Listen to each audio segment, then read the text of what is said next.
everybody, and welcome back to the Zodcast. This is Drew Beeson. I am the author of Sighting In on the Zodiac Killer. I'm doing a little bit more of a formal intro on this particular episode, as I am now on the Podbean app. So if people are listening to this for the first time on Podbean, that's just a little bit of background on me. That book that I wrote is about a person of interest called Don Cheney, who was a friend of Arthur Lee Allen, of course, the still to this day top suspect in the Zodiac murders, mostly due to Robert Graysmith's book and David Fincher's film on the Zodiac, where it's mainly heavily focused on Arthur Lee Allen. And my whole thing is why Arthur Lee Allen held so much good evidence against him, but doesn't ever really line up with the physical descriptions and the profile of the Zodiac. Well, when you enter Don Cheney, you solve so many of those problems. So that's my background on the deal. Obviously, this podcast is not for any newbies on the Zodiac case. I know most of you guys listening are not and have been following me for a while. I really appreciate that. Appreciate all the comments. Professor, always, JT, Michael over in the UK, man, he's been following me from the beginning, and I know he was really stoked to have the Zodcast on Podbean so he can download it and listen to it when he wants to. Also, Brandon, he's been following me for a while. Appreciate that. And wanted to do a real quick mailbag. Somebody left me a comment under the last upload. That was episode 5. Of course, this is episode 6. And I just found that comment. It's from Mark. And sorry, Mark, I haven't replied to your question yet. I'm just seeing it now, so I'm hoping you are listening to this episode. But Mark asked the question, is it known if Don had a limp or gait problems? In Officer Falk's police report, he said the guy he saw walked with a lumbering gait, semi-limp. What's interesting is that when Don was interviewed by Tom Voight in 2000, he said Lee Allen didn't walk right or had bad feet, etc. There's a video of Lee Allen on YouTube where he's walking in his garden with a newspaper reporter, and he's definitely got kind of a slight limp. But Lee Allen wasn't the guy Officer Falk saw. Maybe the killer of Paul Stine knew Lee Allen, and when he realized the cops had clocked him, he put the phony walk so the police description would match up with Lee Allen. That's interesting. I never really thought about the Zodiac doing that to match up with Lee Allen, but that's a great insight, Mark. Thanks for sending that, and it also shows how people are really paying attention to all these little clues. Yeah, Officer Falk said something. I think he said shuffling loop or something like that when he saw the Zodiac at the Presidio, and that could be true. I never thought of that. I'm giving you credit for that. That could be that Don did that because, as we know, Falk said that the man he saw at the Presidio was definitely not as heavy as Arthur Lee Allen.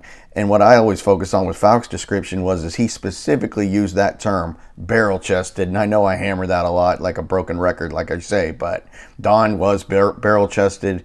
He was that way from at least the mid-60s, because I have that photo of him in 65, and he's just as barrel-chested as he looks in that video. His name was Arthur Lee Allen. So when I think of the term barrel-chested, that's just naturally stocky up at the top. Another person I can think of, have you ever seen the conspiracy guy, Alex Jones? He's a barrel-chested guy, especially if you see him with his shirt off, which he likes to do often for some unknown reason. I don't know why, but that's what barrel-chested is to me. And that's what Officer Falk said. And he also said that the Zodiac had a widow's peak.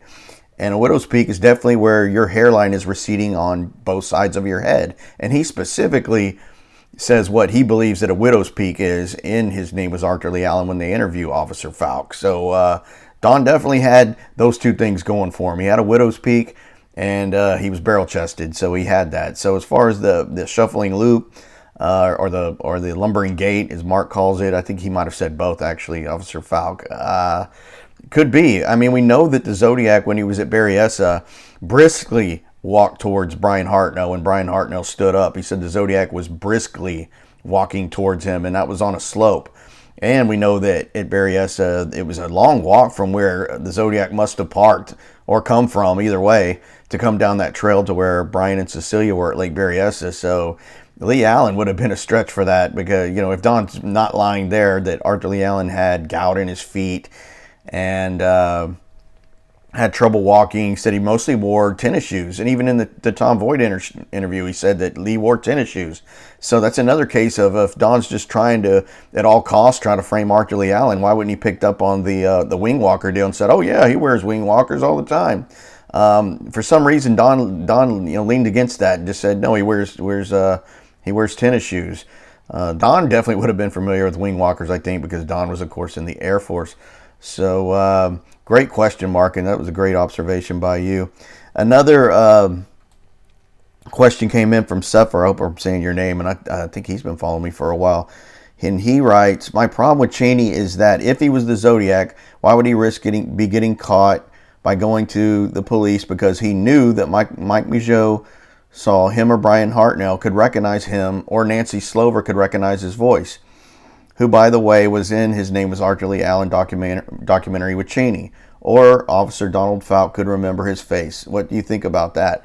And I don't have what I wrote him back in front of me, but the first thing I think I told him or responded with was, if you listen to Brian Hartnell's voice in the original interviews after the Lake Berryessa attack and compare it to his voice on the documentary, This is the Zodiac Speaking, he sounds completely different. You would never, ever believe that was the same guy. And that was, I think, I don't know, I'm just going off the top of my head, 36 years later. I think that documentary was filmed in 2006, and obviously Berryessa was in 69. So just listen to those two. He sounds nothing alike. So that's just a good example. So someone hearing Don's voice in 2006 is not going to sound like he did in 1969.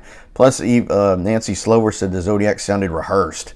I mean, he could have been trying to be, maybe he was in the Mikado mode or something, and he was just trying to hide his voice.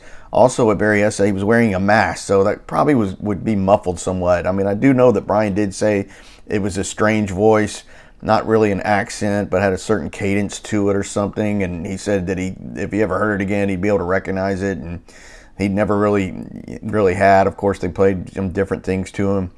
And I remember that some of the recordings of Richard Gaikowski were played to Nancy Slover, and she said that sounds a lot like what I heard or in one of those documentaries. And not too long after that, there was another recording of Gaikowski that came out where he was, had a kind of a distinct voice. And that was the same time that Tom Voigt really started to peel off of pushing Richard Gaikowski as a suspect, or at least that's the way it seemed to me when that other recording of Gaikowski came out. Maybe he sounded so different he just didn't like that piece of evidence anymore or whatever. But and I know Larry Kane had like a Brooklyn type accent, so it's just one of those things. I don't know, but that's a good question. But why no one would recognize him? Well, when Don came forward in the summer of 1971, obviously a long time already after the Paul Stein attack, which is always a lingering question. Why would he wait so long?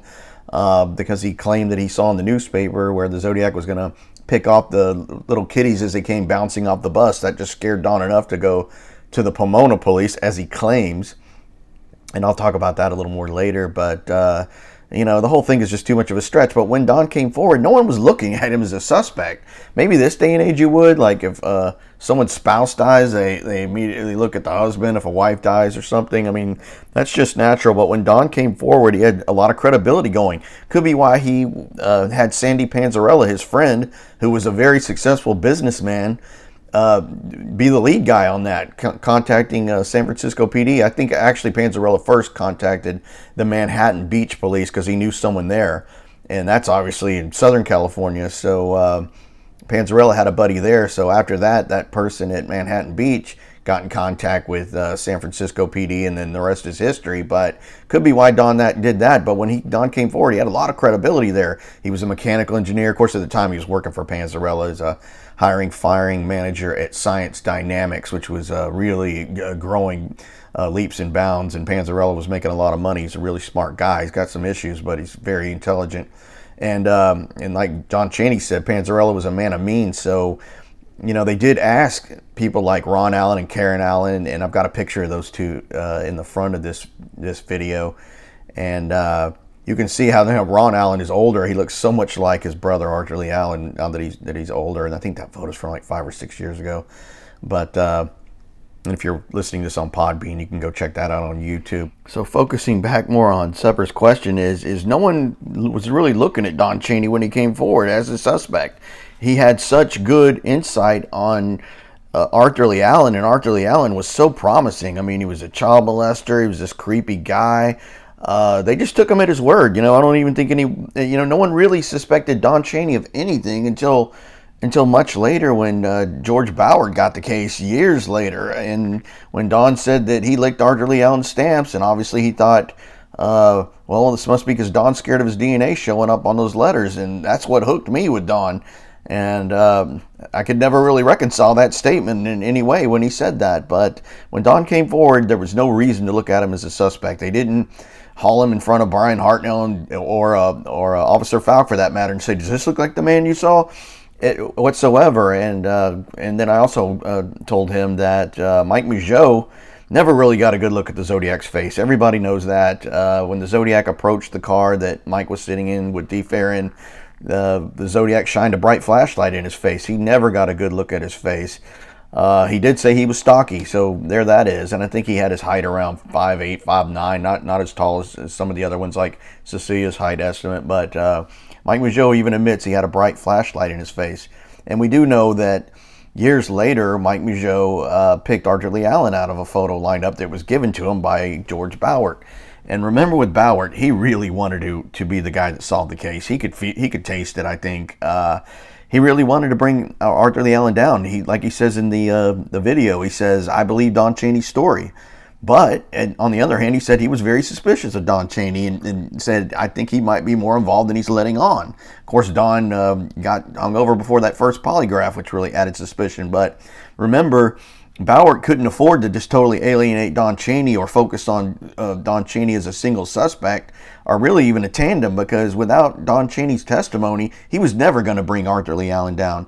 And it's funny, on Reddit lately, somebody posted something. I don't read it that much. I only read it for the funny stuff. But somebody did post something, said that Arthur Lee Allen was about to be arrested before he died. And that's not true. The DA in that case said that we still had nothing on him. We really didn't. As bad as Bauer wanted him, I think if you go back and read the details, the DA would refute that. I know some people at Bauer's level claim they were about to move in and arrest Allen for the murders, but that's not true, because they still really had nothing on him. Nothing really concrete. And going back to that photo lineup that Mike Migeot did, where he picked Arthur Lee Allen out of it, I think he was led to that by Bauer, because Bauer was probably like, wink, wink, wink. And Mike Migeot was pretty messed up after the attack. Everybody knows that. He had lots of drug and alcohol problems. I've actually seen his rap sheet. It's a mile long. I mean, unfortunately, I'm not blaming the guy. He had a really rough deal.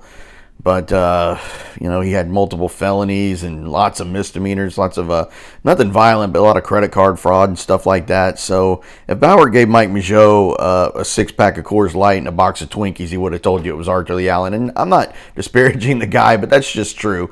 And it was easy to get that. So it was easy for Bauer to get Mike Migeot to pick out Arthur Lee Allen out of that lineup. And that's kind of backed up by the fact that Officer Falk in His Name Was Arthur Lee Allen video tells you that that Bauer was kind of leading him to pick Arthur Lee Allen out of that lineup, when he said the guy that he saw was not near as heavy as Arthur Lee Allen. So that's it for Mike Migeot. Unfortunately, it's just not a good go-to guy for descriptions. But that's kind of the reason with Don. I mean, he had a lot of credibility going back to Ron Allen and Karen Allen, his Arthur Lee Allen's sister-in-law, of course. They said Don was a pretty credible guy, and they didn't think he would lie about any of this. But contrary to Robert Graysmith, they never had a family meeting about how Arthur Lee Allen might have been the Zodiac killer. In fact, they never really believed it. They knew things were odd, and they don't know why Don would lie, and they didn't think he would, but they never really believed that Lee Allen was the Zodiac killer, despite what Robert Graysmith tried to claim. That's one of the biggest fallacies that Graysmith puts out there, was that Arthur Lee Allen's family believed he was the Zodiac killer. That's absolutely not true. And I think that's one of the worst things he put out there, to claim that the man's family believed that he was, and had this family meeting called where they were discussing it. And that meeting never happened. It's complete falsehood. And I think we're all pretty well versed on Robert Graysmith's falsehoods and where he got a lot of his material. Of course, Robert Graysmith's main source of information came from, guess where? Don Chaney.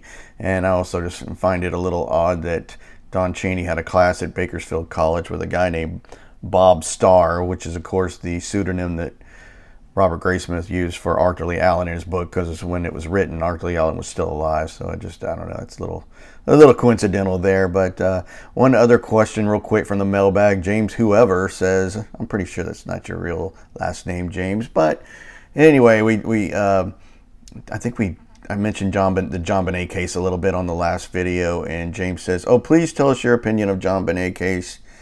And that's came from, I know Anna put a comment on there about the JohnBenet case, and she directed me towards a Facebook site that talked about a younger neighbor being involved in the JohnBenet murder, and I haven't heard of that, so I did look at that a little bit. I didn't get real deep into it yet, but I will. I'll check that out. But I haven't looked into that case in a long time. But I still lean towards the fact that it was John and Patsy Ramsey were involved, because you just can't explain that ransom letter. You just can't.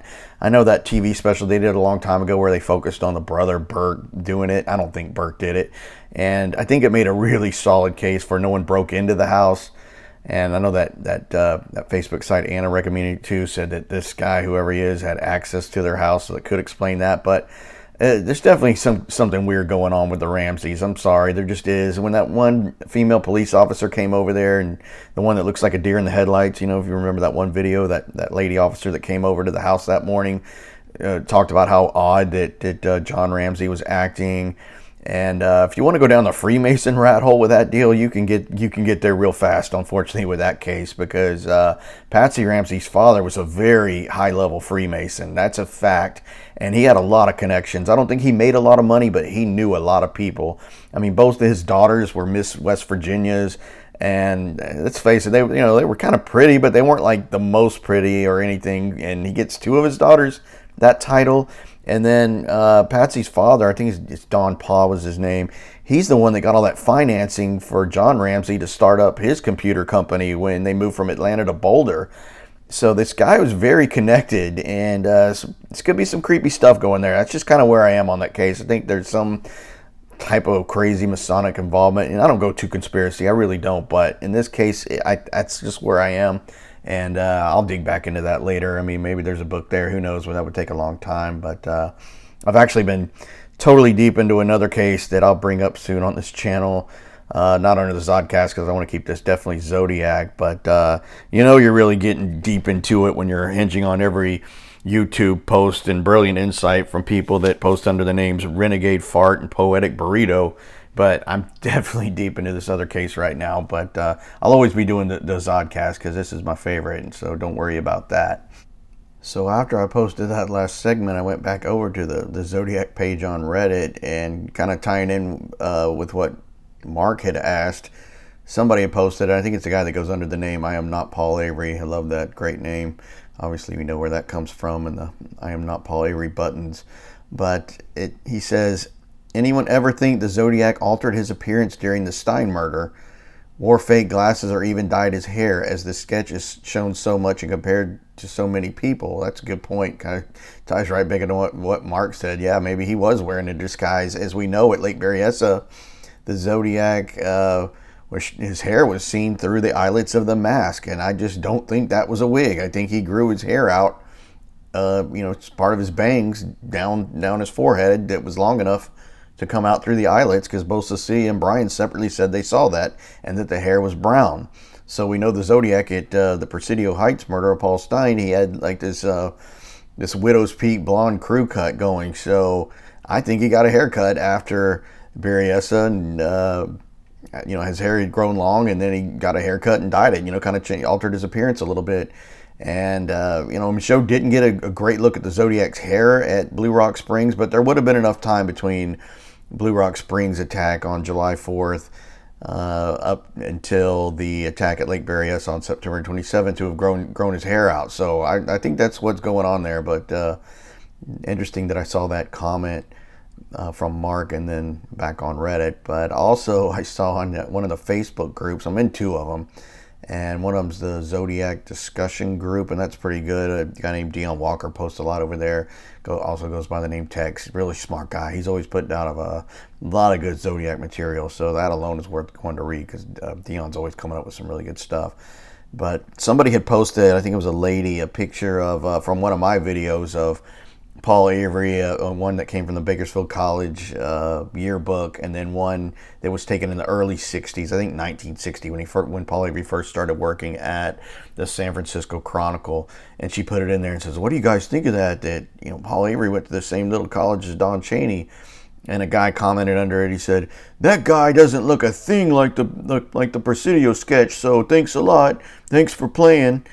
And then he has a little Giphy thing of SpongeBob where it's I didn't even click on it. I'm sure it was going to say something like "epic fail," and I quoted under the guy said, "She's talking about the reporter, not the suspect, dude." So I think he felt kind of embarrassed and pulled his comment off of there. But I did see one post one time. Somebody tried to make the case for Paul Avery being the Zodiac because he benefited from it. He got the scoop. He got the Halloween card. He made himself famous off of that case, and he seemed to have an inside track to it. So that's a fair argument right there. I don't think Paul Avery was the Zodiac. Maybe he had some more involvement if he knew Don when they both went to Bakersfield College in late '52, early '53. Who knows?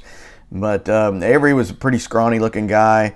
I know from his friend Skip Groff that Avery, he pretty much chain smoked even in college in the early '50s. I mean, the guy was not in good physical shape. I think he died of emphysema or some kind of a respiratory illness eventually. So he was not the kind. First of all, he's really slight, wasn't stocky at all, and he probably would have ran out of breath just getting out of the car at Lake Berryessa. So don't think Avery was actually doing any murdering himself, but who knows the connections he had.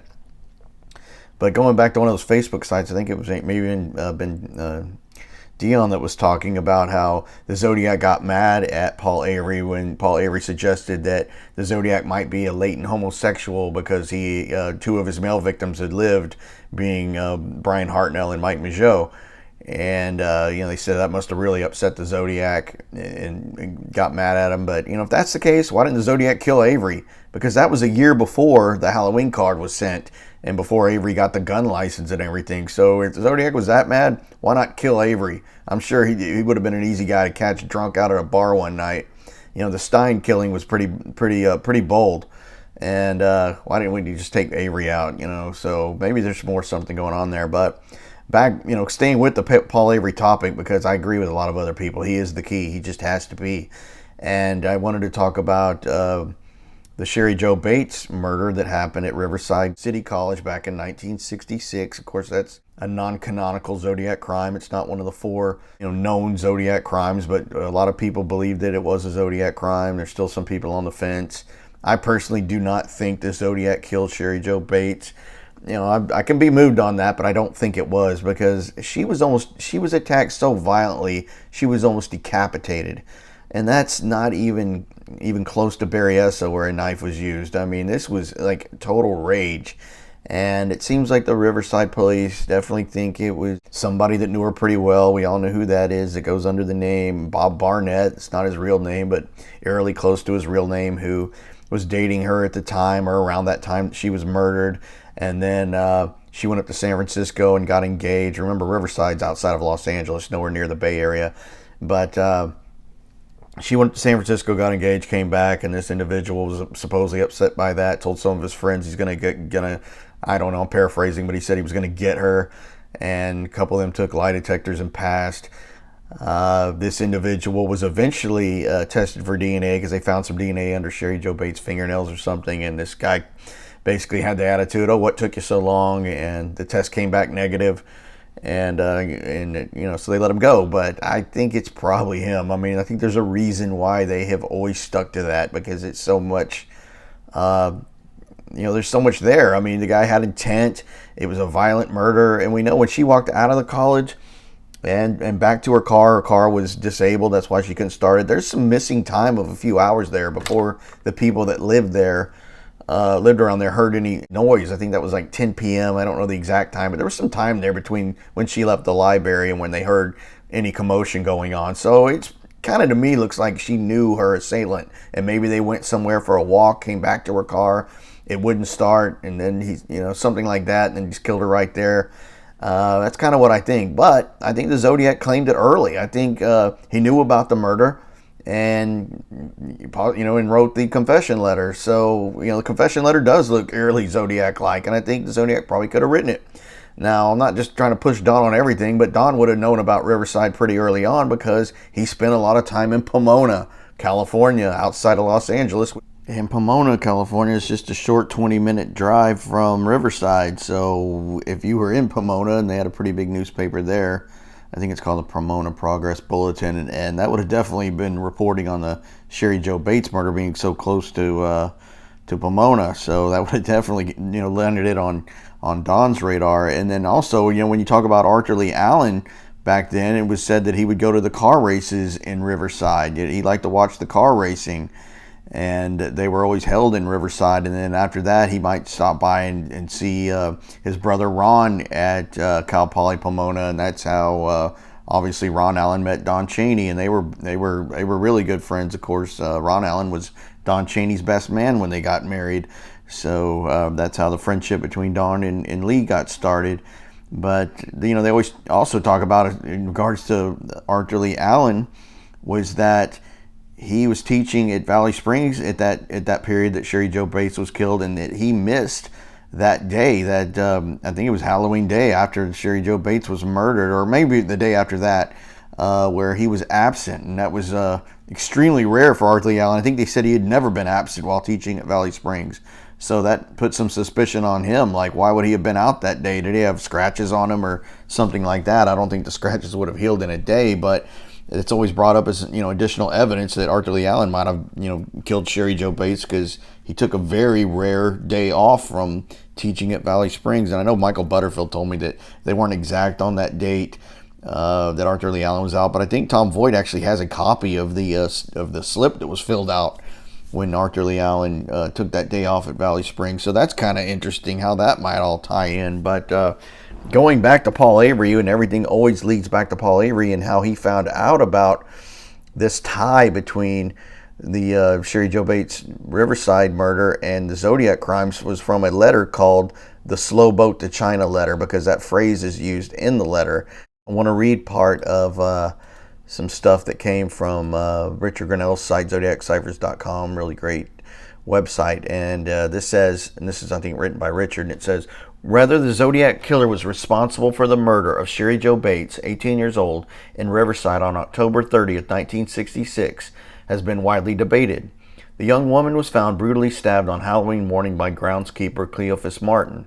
The Zodiac killer would lay claim to this murder on March 13, 1971, when he stated in the Los Angeles letter, I do have to give them credit for stumbling across my Riverside activity, but they are only finding the easy ones. There are a hell of a lot more down there. Of course, meaning the Los Angeles area.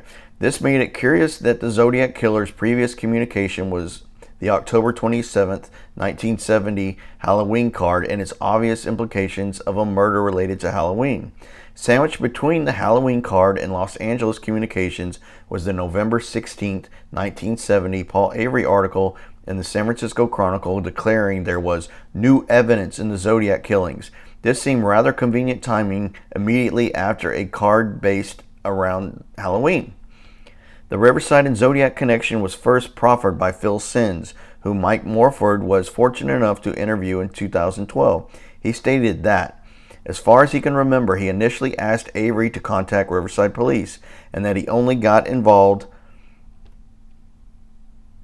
directly with the Riverside Police Department after he made contact with Avery. He stated that he linked the two cases just by the overall similarity in the taunting letters. It also got his attention that Bates was killed on Halloween Eve and Zodiac sent a Halloween card. He told Avery to look into it and get a writing expert, as there were writing samples in Riverside. He says he monitored the case since making the connection. He himself never had any suspects, nor did he have any theories in particular, unquote. This piqued my interest regarding the design of the Halloween card and whether the Zodiac killer was finally incorporating Sherri Jo Bates into his running victim total, now 14, whether or not he was responsible for her murder or not. So now I'm going to read the Slowboat to China letter that was sent to Paul Avery in November of 1970, and this was just after Paul Avery had received the infamous Halloween card, which garnered him a lot of sympathy from people around the world because it was a direct threat on him. And this letter reads, Please forward the contents of this letter to the detective in charge of the Zodiac murder case. I hope this information will also help you, as we both would like to see this case solved. As for myself, I wish to remain anonymous and know that you will understand why. A few years ago in Riverside, California, a young girl was murdered just about, I believe, on Halloween evening. I could write a much longer letter citing similarities between Zodiac's case and this murder, which occurred in Riverside, but if the police department cannot see said comparisons and similarities between the two cases, then I will take a slow boat to China, even if these crimes were committed by two different people. I think after all the facts are studied regarding both of these cases, if the police have not investigated these probabilities and are not already aware of the Riverside case, then even so, perhaps they should look into it. Letters to newspapers, similar erratic printing. Find out more about these two different cases. Give Captain Cross at Riverside PD a call on the phone. He knows that I do not quit. Mr. Avery, I will give you a call in the near future. Please look into this case. The Riverside police have a wealth of information, so does San Francisco. Let us hope they are not too proud to work together, and if they already are, let us hope there has been an exchange of information. And that's the end of the Slow Boat to China letter.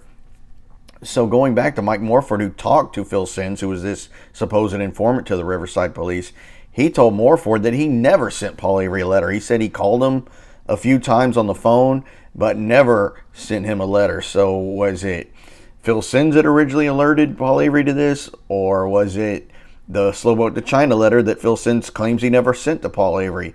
Well, this same post on ZodiacCyphers.com also poses the question, who do you think wrote the letter? And the choices are A, Phil Sins, B, the Zodiac, C, the Riverside Police, and D, any other. Well, I'm going to go with B there. I'm going to say the Zodiac wrote that, because he wanted to tip off Avery to it, or he knew maybe that this was already going to happen, or maybe it was already in the works. Somehow he knew that it was going to get tied in, so he wanted to alert Avery to it for whatever reason and take credit for the Sherri Jo Bates murder. But when you read that line about, let me go back to it, where it says, I hope this information will help you, as we both would like to see this case solved. As for myself, I wish to remain anonymous, and you know that you will understand why! Exclamation. And then you compare that with the Concerned Citizen letter that I talked about in a previous Zodcast episode, where it says, Dear Sergeant, I hope the enclosed key will prove to be beneficial to you in connection with the cipher letter writer. Working puzzles, cryptograms, and word puzzles is one of my pleasures. Please forgive the absence of my signature or name, as I do not wish to have my name in the papers, as it could be mentioned by the slip of a tongue. With best wishes, Concerned Citizen. I mean, those just sound so eerily familiar. This Slow Boat to China letter and the Concerned Citizen card, as it's known. To me, it's fairly obvious the Zodiac wrote that, and it's the same writer between the two. And that's backed up by the fact that Phil Sins said he never sent a letter to Paul Avery. And some do suspect that the Riverside police wanted to tip off the Zodiac investigators, whether that be Vallejo or the San Francisco Police Department, because they had it in for the FBI for whatever reason, for some political reasons, and they wanted to kind of run around the FBI's involvement and be the ones themselves to tip off the police up there. So they did it by choosing to write this letter and sending it to Paul Avery, who they knew was going to immediately jump on this as the eager reporter and the lead reporter on the Zodiac crime. So I don't know. I don't know who made the connection first. Maybe it was Sins being the informant, but I really do believe the Zodiac wrote the Slow Boat to China letter and the Concerned Citizen card. And if you look at all the other Zodiac correspondence, it just seems like you're dealing with the same person here. This anonymous and slip of the tongue, and you will understand why, and this kind of thing, because it doesn't seem like it was any huge secret that Sins was this informant. So why does he want to remain anonymous? I think it's because the Zodiac wrote this and wanted to tip off Paul Avery for whatever reason, or like I said, maybe the Zodiac somehow knew it was imminent that those crimes were going to be tied together. And of course, he wanted them to be tied together. Why not claim some more murders for himself? But I really do think that he probably wrote the confession letter. The Zodiac did, but I don't think he killed Sherri Jo Bates. It's just too different. It's going back. I meant to say that there was friends of the boyfriend of Sherri Jo, or it was prior, he was her boyfriend prior to her going up to San Francisco and getting engaged to another man, by the way. So I really think that Barnett is just the most likely choice. I mean, even despite that DNA not matching him, maybe it was one of his friends, because they know that later that night, people said they thought they saw two men in that courtyard where Sherri Jo was murdered, and it seemed like they were looking for something. And then, of course, later they found a watch, and I think a broken watch and a watch strap there that they think may have belonged to the killer. So, and they also found a footprint that looked like a military-style shoe. And that's why people started thinking it was Ross Sullivan, because we know Ross Sullivan, the Zodiac suspect that came out of Riverside, because he was going to school at the same time there, and I think worked in the library that Sherri Jo Bates was at when she walked out of that library, and that's when she was murdered. I don't think it was Ross Sullivan. I mean, it could have been, but I definitely don't think Ross Sullivan was the Zodiac killer by any means. Mainly because Ross Sullivan just didn't have the mental capacity to do what the Zodiac did. He just wasn't well mentally organized. He was in a mental hospital for a long part in the early 60s, and for part of the early 70s. He just didn't have the mental organization, and maybe he knew Barnett somehow, and he might have been with him. I don't know. I don't think that connection was ever made with Ross Sullivan. I do know that some people tried to claim that Ross Sullivan's brother thought, he had two brothers, but I know one claimed that he thought that Ross was the Zodiac, and the Zodiac researcher Tahoe 27, who's pretty well known out there, talked to that brother, and that brother refuted that. He said, "I never thought that. That's not true." And he also told her something in confidence that pretty much convinced her that Ross was not the Zodiac killer, at least, but she couldn't divulge that. It was told to her in confidence. Always thought that was kind of interesting. But, I don't think it was Big Ross doing that either. There was just such rage involved that it just, things seemed to point to Barnett. And, the Riverside Police has more information they never released. And so who knows what that is exactly. So maybe, something might still turn up and point to the real killer in that case. I know people talk about, and I show a couple pictures of this guy in the beginning of this video, of Bud Kelly, who was one of the Riverside police detectives that worked on the Sherri Jo Bates case. Well, he got arrested for child molestation, I think in July of 2007. There's an article I'm reading. It says, Riverside ex-detective charged with a molestation. It says, Granville Douglas Bud Kelly Jr., a retired Riverside police detective who started a ministry for law enforcement and served as a board member for Riverside Christian Schools, has been charged with 6 counts of molesting 2 girls under the age of 14. Kelly, 73, of Riverside, pleaded not guilty during his arraignment earlier this week in Riverside County Superior Court. He remained in custody Friday on $1 million bail. His next hearing is July 21st, and like I said, this was back in 2011. So, some people think that Kelly was just corrupt. He was a child molester back then when he was investigating the Sherri Jo Bates murder, and there's some kind of conspiracy with these child molesters or something, going like QAnon type stuff. I don't know about that, but I know when people see that picture of Bud Kelly, those 2 pictures of him at the beginning of this video, they're gonna like, that's him, it's the Zodiac, just put some glasses on him and it's him. Man, how many do we have now that look like that sketch? There's got to be like 150, so maybe they all knew each other and took turns. I don't know, but I guarantee you people are going to look at that and say he looks like the Zodiac. It's just never ending with that sketch. But anyway, that's all I have for this episode of the Zodcast. Please tune in again next week. Have some brand new stuff and a couple of new Zodiac book reviews. And I might also do like some Zodiac trivia and run that through my Instagram page, which, by the way, is Drew Hurst Beeson over on Instagram. Check that out too. And I could do some trivia there and give out a book or send a book to the winner. Sample questions would be like, what NASCAR driver has a connection to the Zodiac case? I know that's an easy one, but that's just a sample. Might do something like that. And Bill Brown, if you're still listening, happy birthday, man. I would play part of the Beatles You Say It's Your Birthday on here, but I don't want Yoko suing me or something. She might call up, Drew, why are you using my song? You owe me money. And she has a lot more money than I do for sure. But anyway, happy birthday. I was at least going to put up that little meme for you, man. I will say I can sing better than Yoko Ono, and that's not saying a whole lot. And thanks for listening, everybody. See you next time. Bye.